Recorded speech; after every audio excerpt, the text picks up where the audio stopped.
All right, so if you didn't pay attention to this, Texas State Legislature just got out of its 88th meeting and two special sessions, and there's going to be a third special session coming up.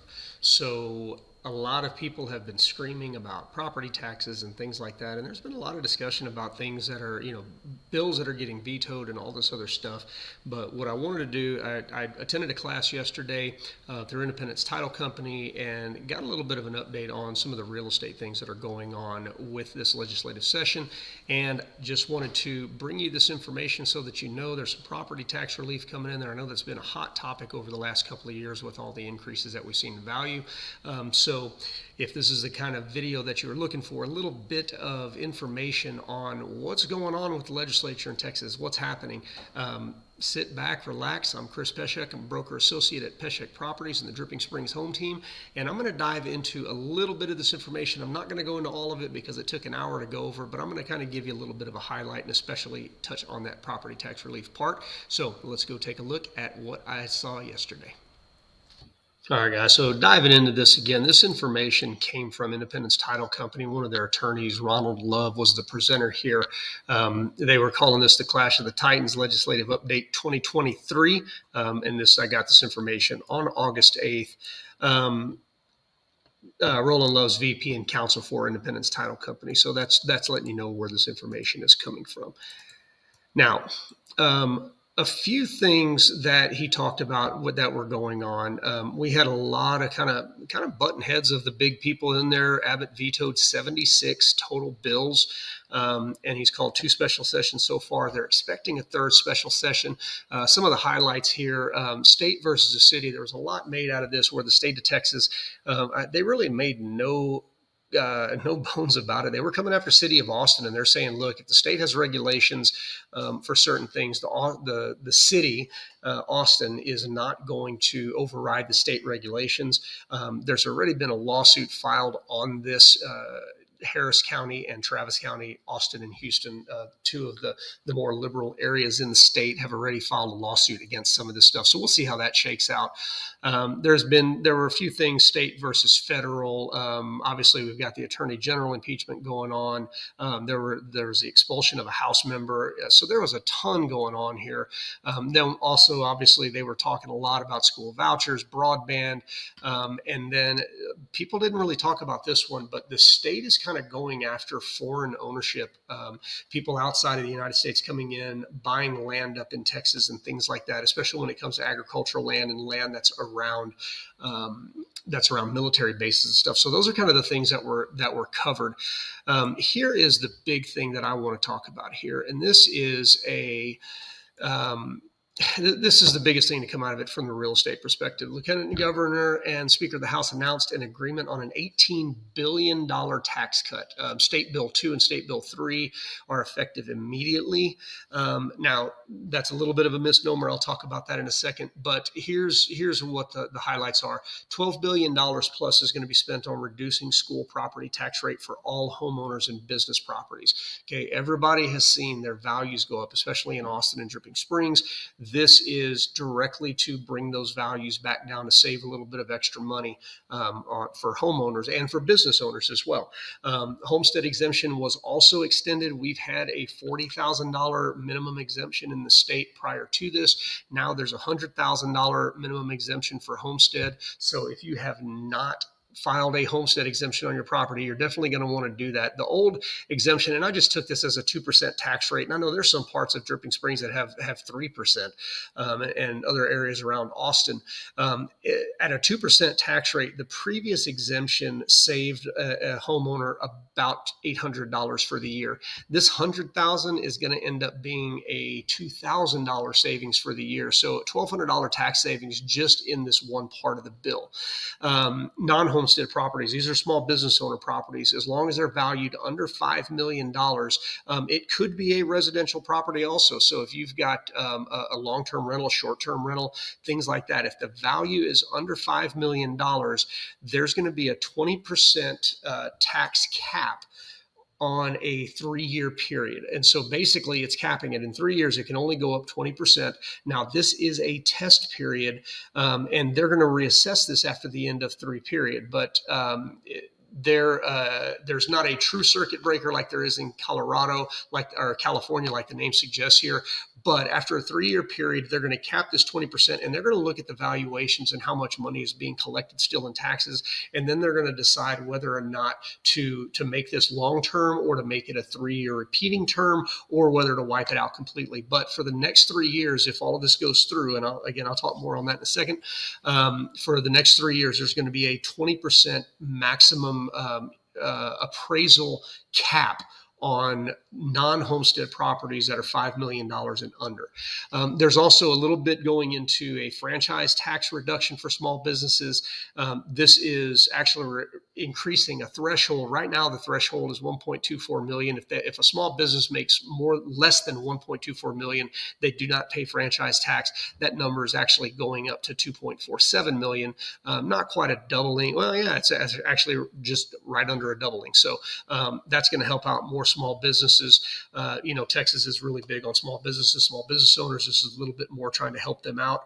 And then here is the biggest thing for me. Appraisal boards in counties with populations of 75,000 or more people are going to have elected positions. Guys, you don't know how important this is. Last year, I was making a property tax argument on a property for a client of mine, and one of the board members didn't know how the taxes were actually calculated. I had to educate this board member. They were making decisions on whether or not or how much to value properties at. And I had to educate this person on how the taxes were actually calculated. And she tried to argue with me, and they asked the appraiser in the room, and the appraiser in the room just kind of shook her head and said, yes, he's right. Guys, we've got people that are trying to tell us what our values are, and they have no idea how it's calculated. So to me, this is a huge thing for these larger counties. Is now county people are going to have the ability to vote in for members for these board positions there. A couple of things that fell off the table. I'm not going to go into this very much. Appraisal caps. We're seeing a little bit of an appraisal cap here, but there were some other things that fell off. Direct renter relief was not approved yet. That was vetoed. That could be one of the things that comes back in the third special session. Teacher pay increases is another thing that was taken off the table. And again, we're expecting to see that come back in on the third special session, along with some other educational pieces.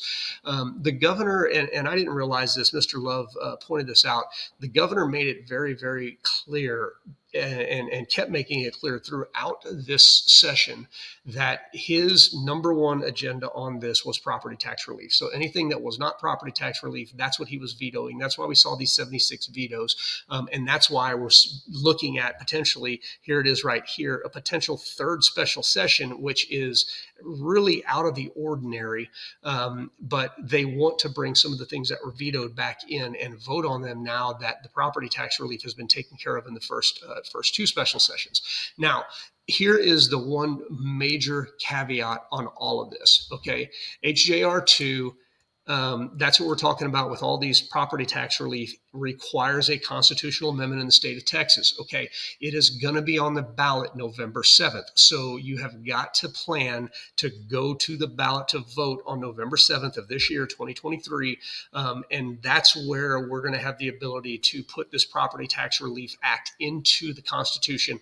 Again, in Texas, it requires a constitutional amendment. So remember, November 7th, and that's why I was saying there's some caveats on that. On November 7th, that's when we vote to make these property tax changes an actual law. Okay, so don't forget that. Now, a lot of people are always going to ask, well, where did the money come from for $18 billion in tax relief? Okay, well, over the last couple of years, we've had record sales tax collections, $13.3 billion in surplus. That's where a lot of it's coming from. And then in 2019, the legislature put in the budget $5.3 billion to lower school taxes. That's where the other portion of that's coming from. So of that $13.3 billion, 12.7 is going towards school property taxes, and then $600,000 is going to be that reduction in franchise taxes that I talked about over here. And again, guys, if you've got any questions on this, reach out to me. I'm more than happy to answer any questions that I know. If I don't know the answer, I'll reach out to Mr. Love at Independence Title, and I'll get an answer for you. And a lot of this stuff I'll show you here in a second is online. You can go through and read it on your own. Now, the maintenance and operation portion for the school property tax. School taxes are broken into two parts. One is maintenance and operations, and I can't remember what the other one is called off the top of my head. I apologize. But those are the two buckets that schools can tax in. So the 7.1 billion of this relief is going strictly to maintenance and operation reductions. They're expecting it to cut your component of property taxes 10.7 cents per $100 of valuation, essentially 10.7%. Is what the school property tax portion of your tax bill should be lowered by. Now, keep in mind, you've got a bunch of different people that have the ability, not people, governments that are able to tax you. Schools are one. You've got special road districts, highway districts, things like that. So this is only a portion of your tax bill, but the school portion should be cut by around 10.7% if this goes through in November. The homestead exemption, $5.6 billion is going towards increasing that homestead exemption again for 5.7 million homeowners from $40,000 to $100,000. Again, $800 in relief to $2,000 in relief. Guys, this affects people, who don't own mansions more. If you look in here in Dripping Springs, the average homeowner out here is paying about $750,000 for a house. If you take into account just 2%, which again is kind of a county tax rate, not city tax rate, ETJ and things like that, a $750,000 house is going to roughly be $15,000 in taxes. Okay. Just the homestead exemption is knocking $2,000 off of that value. Now, if you look at something that's $300,000 and that tax is $6,000 a year, it's 33% of that tax bill is going to be taken care of reduction just by this increase in homestead exemption. Guys, that is a huge, huge thing for a lot of homeowners. So that's an awesome thing. The other thing I talked about earlier, that temporary 20% appraisal cap. Now, if you've looked at your tax bill, the appraised value and the appraised and the market value are two different things. This is talking about a 20% cap on the appraised value here. And again, this is non-homestead exempt homes. So these are businesses. They're I lost the thing, $5 billion roughly, again, are going to go towards small businesses. And these are only small businesses with holdings that are less than $5 million. This isn't going towards high rises in downtown Austin and stuff like that. That does not apply. These are smaller businesses than that. Tesla, Samsung, this is not going to apply to their buildings. And again, this is a temporary, it is a 3-year. They're going to revisit it after 3 years and see what the result was. And then they're going to decide, are they going to do another 3-year extension? Are they going to make it permanent? Or are they going to get rid of it? A couple of other key things, and I just mentioned this, again, franchise tax reduction. It's going to take 67,000 small businesses off of the rolls. Again, it's going to increase that minimum value that they can make before they have to pay taxes. It's going to increase that, and it's going to take 67,000 small businesses off the franchise tax roll. So again, very important for small businesses there. And then this is the one that I was really big on, the 4-year term for the appraisal board that we can put in.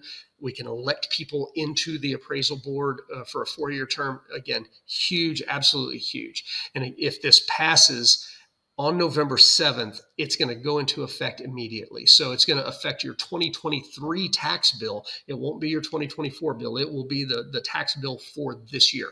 So again, huge, huge thing coming out of the legislature there. What does it mean to you? And again, these are calculations. I don't understand one of these calculations, and I'll tell you, but this is coming from people that are smarter than me, so I'm going to put some faith in these. An owner of a $350,000 home should see a reduction in taxes of about $1,300 a year. That and it says the average reduction will be about 41.5%. Okay, that doesn't quite make sense to me, because I think on $350,000, an average tax bill on that would probably be around $6,000, and $1,300 is not 41% of 6,000. So my numbers are wrong somewhere, but it's saying the average reduction for homeowners will be around 41.5%. Another thing, over 65 or disability exemptions are going to continue to get their $10,000 exemption on top. So it'll be $110,000 for those folks. And then also over 65, that's the tax freeze people and military veterans with tax freezes based on certain disabilities. They're going to get this same reduction in taxes. So if you're over 65 and your taxes have frozen, if you end up with a reduction in this that comes out to the positive for you, in other words, it saves you more money, you are going to get the benefit of these reductions. So it's in your best interest to vote on this for that constitutional amendment on November 7th as well. Going down. Sorry, I'm having to fight through these real quick on a couple of the ones that I want to talk on.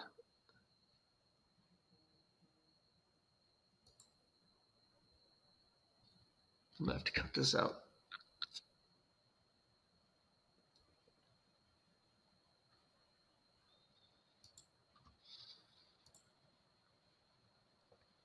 Okay, so a couple of notes on this page that I want to talk about. Oh, no, that's not what I wanted. Shit.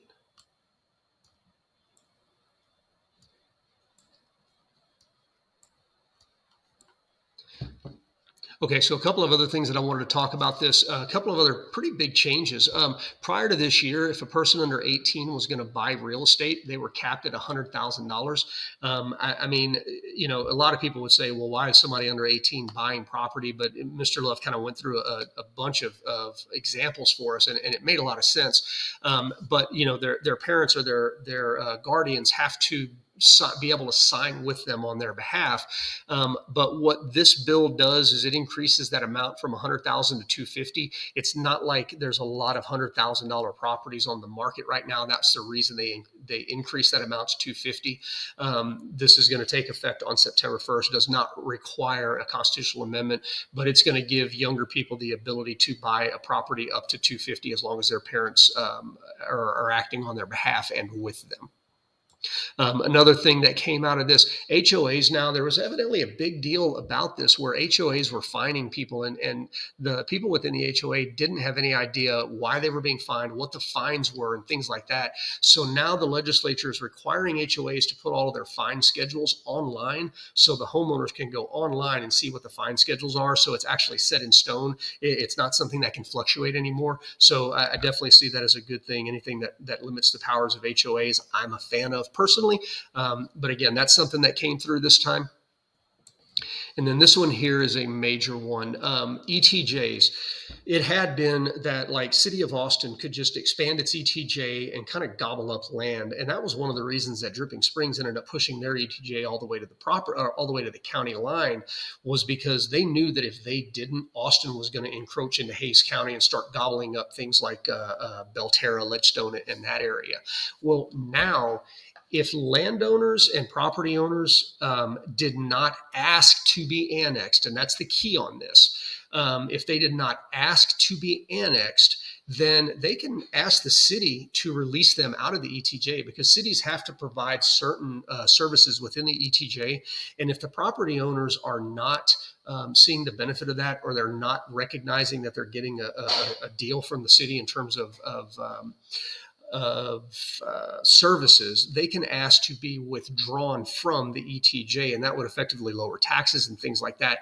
And it also makes it a little bit easier for landowners to develop certain things, because now the ETJ no longer is going to have a kind of that overarching ability to put limitations on that property. If the landowner can get out from under the ETJ, okay, great. Now they can develop the land more in the way that they want to. And again, Texas, in addition to small businesses, property rights, landowner rights, that's a big thing. So for landowners to be able to opt out of an ETJ if that property was not asked to be annexed. In other words, this is not necessarily applying to subdivisions. I think High Point may be in the ETJ if they're not in the city. So like High Point couldn't necessarily go and say, hey, we want out of the ETJ now, because when that development agreement was put in, they asked the city to annex them. It's not that case. It's more individual landowners and things like that.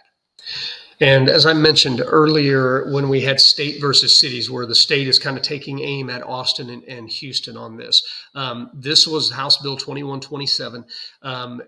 This, from what Mr. Love said, it's going to affect a lot of Texas codes. And what it does is it creates what's called the Texas Regulatory Consistency Act. It is specifically prohibiting cities and counties from adopting, maintaining, or enforcing ordinances or rules that are inconsistent with state law. Okay, for example, and one of the ones he says on here is think VRBOs, Airbnb, short-term rentals. The city of Austin has essentially said at this point, you can no longer get a permit for an Airbnb inside the city limits of Austin. The state of Texas is saying, no, you can't do that. That's just one of the things that it applies to. Another one that it would apply to, and I don't know if this city of Austin or Houston or where it is, but the state of Texas says if they have a rule for evictions that governs how evictions can occur, how landlords can evict tenants and things like that, the city can't come back after and say, oh, no, you don't have to follow state law. You can follow our law. And whereas if the state tells the landlord, hey, you can evict somebody if they do X, Y, and Z, the city now can't come back and say, oh, no, you're not allowed to evict them. So what this is doing is trying to clean up some of the cities making their own rules. Now, I'm a little bit torn on this personally, because I am always about smaller government. I think the city should have more of a say than the state should, and the state should have more of a say than the federal government should. So I get that. But I also get the state side of this saying, hey, we need some consistency from city to city. You can't just have a city say, nope, you are not allowed to have any more permits for Airbnbs. Now, they can require a permit. They can charge fees. They can, they can say, hey, you need fire detection equipment, and you need, fire extinguishers and stuff like that. But again, I'm a little bit torn on this. I can see both sides of it, same with evictions and things like that. So this will be interesting to see what happens moving forward with this. It's a lawsuit again. I think it's Travis County and Harris County, or City of Austin and City of Houston. They've sued the city, the state over this already. So this will be interesting to keep an eye on. Oh, but by the way, if you want to have a massage establishment, the state already said that no, the city can still regulate those, because the state doesn't want anything to do with them, evidently. Massage establishment, it may or may not be a massage establishment. I figure you know that, though. Now a little bit of, I won't call it bad news. This is just kind of cleaning up some things that have been happening. So until this point, if somebody has a homestead on their home, like, I live in Hays County. Okay, if I've got a homestead on my home and I buy a home in Travis County, I can file for a homestead exemption in Travis County, and as long as I move there. But what the county and the state want me to do is tell them, hey, my homestead in Hays County is no longer a homestead. Remove the homestead exemption. But nobody really checks, or they don't check very often. So there's people that may have, again, as long as they're in different counties, people may have 2, 3, 4 properties with homestead exemptions on them. That's going to end because of State Bill 1801. At least every 5 years, the chief appraiser in a county must review each resident granted a homestead exemption to confirm the recipient still qualifies for the exemption. In other words, if the recipient no longer lives there, they're going to remove the homestead exemption.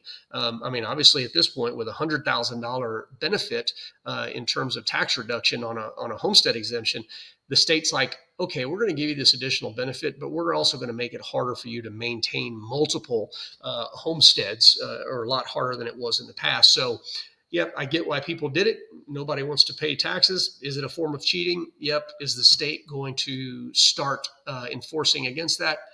Evidently now they are. Okay, so this is one that died that a lot of people are thinking that it could come back, and there's a reason that it died, and I'll try to explain it the best I can. And there may be a way to kind of get this back, maybe next legislative session. So the way I understand it, the U.S. federal government and a lot of state governments are trying to keep foreign persons from buying what they call strategic assets. Okay, what does that mean? Agricultural land, land with water rights, land located near military establishments.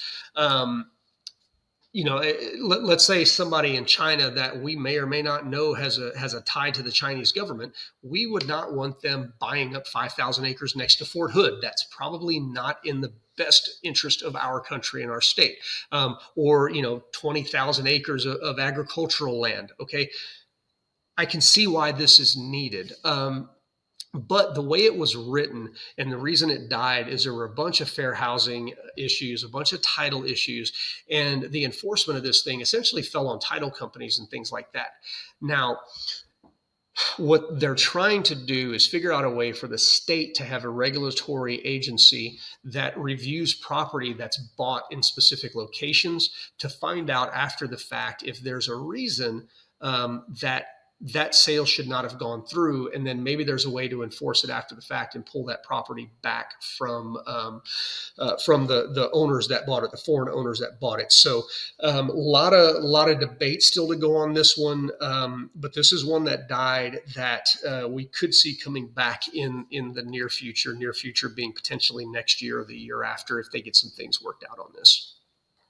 And like I mentioned earlier, November 7th is going to be a vote for anything that needs a constitutional vote. And it's kind of funny, some of the things that require constitutional votes in Texas, because, the Constitution's been around for a while now. But I already mentioned property tax relief. They're trying to get some property tax exemptions for biomedical manufacturing. If y'all don't know, state of Texas is really trying to get businesses to come into the state of Texas, and are trying to incentivize them, just like they did for Elon Musk and Samsung and all the aircraft manufacturing stuff around Dallas Fort Worth. So they're specifically, and imagine that. It's not like we had a global pandemic over the last couple of years. They are specifically trying to get some property tax relief for biomedical manufacturing. That's going to require a constitutional vote on the 7th. Also, they're trying to do a property tax exemption for childcare businesses. Childcare businesses are very, very important. Again, COVID taught us that. And so they're trying to give a little bit more help to childcare businesses. There's large ones in the large cities, but for the most part, childcare businesses that I grew up with and that I know and out here in Dripping Springs, they're kind of mom and pop shops, very small things. And any type of tax exemption, tax help for them would be a huge thing. So that's going to be on the ballot November 7th. This one's kind of funny. They want to prohibit a state tax based on net worth. That would be a tax that Texas does not currently have. They don't have any plans. It would be very hard for a tax like that to be put into place. But that's still going to be on the November 7th ballot. Again, that's more of a feel good thing. Like, hey, the state of Texas, we are not going to tax you because you're successful in life. I personally am very for that. Right to agricultural operations is kind of a weird one. And he didn't go into too much on that, but this is the one that really stood out to me. El Paso can now issue bonds for parks, just like Austin and every other entity in the state of Texas that I know of can issue bonds to build parks and things like that. Evidently, it's in the Constitution of Texas that El Paso couldn't do that. So this is going to give El Paso the ability to write bonds. And again, abolish the office of the county of treasurer in Galveston County. That office doesn't even exist, but they can't get it off the rolls because it was written into the Constitution. And then the other thing is state judges right now, I think, are required to, I hope I get these dates right. They're required to retire at age 69, I think, or maybe it's 70. But they would like to push that mandatory retirement age for judges back to 79. I'm sure there's political ambition and stuff behind that. I'm not going to jump into that, but just noted that these things will be on the ballot for constitutional amendment on November 7th of this year. And now last, guys, There are, I believe, six other, and he says six here, and I think these are going to be on the ballot as well. These are funds that the government's trying to put into place. Just like I mentioned that in 2019, they put a fund into place to raise money for property tax or for tax relief in Texas. These are similar funds, and he didn't go into these too much, and I'll tell you what I know about them. Texas Water Fund is just a way to again preserve Texas water. We know right now, summer 2023, we're having a huge issue with water, and because it's so dry and everything else. Okay, well this fund is supposed to be set up, I believe, for infrastructure and things like that for water. Texas University Fund. Right now, there's a PUF, a permanent university fund that funds University of Texas and Texas A&M. This is a fund that would add additional dollars to the other state Texas universities. Texas Energy Fund is primarily for energy infrastructure. We all heard, and people were yelling at ERCOT for the last 2 years, whether or not that was deserved or not. Whatever. Again, political discussion, not my point here. But this is a fund that is supposed to help solidify the Texas electrical infrastructure. Texas Park Centennial Fund, again, this is for parks and the conservation of state lands. Broadband Infrastructure Fund, this is an interesting one. They're trying to make broadband available to more people across the state. We've got a huge state, so this is a fund that they want to use to bring broadband internet to more people. And then the last fund here, one that I will definitely be voting for, is a teacher retirement fund for a cost of living adjustment. So right now, if you don't know, teachers do not get very small cost of living adjustments once they are retired. And so if somebody retired 20 years ago, they're essentially making their exact same teacher retirement income from 20 years ago. Well, if you think about it, our costs have gone up quite a bit from 20 years ago. I mean, I think when I was in college, I think gas was about $2 a gallon. And now it's about $3.50. So yeah, I think teacher retirement recipients are teachers that have put in years in the school system and things like that. Yeah, I think they probably need cost of living adjustments so that they can continue to actually, get by into retirement. So I think that's a pretty important one too. All right. And last thing here, guys, like I mentioned, all of this stuff is available online for you to go read. Capital.state.tx.us. That is the website. Again, it's the legislature that just got done. I believe it's the 88th legislature. That would be the best one for most of you. If you want to read these House bills and things like that, hopefully you made some notes of ones that you want to research and take a look at. But this is where you find all of the bills, and this is every bill, the ones that were vetoed and everything else. This was a record-setting legislative session in terms of the number of bills that were put before the legislative body. So they're all there. You can look, you can see what the results were. You can, what was vetoed, what was tabled, what was killed, all of that other stuff. Trek.texas.gov and the Texas Real Estate, or TexasRealEstate.com. Those are the ones that deal more with just the real estate side. So if you want to dive in a little bit deeper, Trek and Texas Real Estate they've got articles and stuff like that too, if you want to dive deeper into the real estate bills. But guys, that's it. Again, if you've got any questions on this, reach out to me. And again, if I don't have the answer, I'll put you in contact with Mr. Love, or I'll reach out to Mr. Love. He's awesome, loves answering questions and goes deep into it. And he's really, really knowledgeable on this. And again, if this is the kind of content that you like seeing on YouTube or hell on any of your social media, make sure you like and subscribe to this and spread the word. That's how people get good information. Again, I always say I'm a data guy. This is information that look, this can't be argued. This is what happens, and I need that out to more people. This isn't clickbait headlines or anything like that. This is just good, solid data that you can rely on. So anyway, until next time, we will talk to you soon.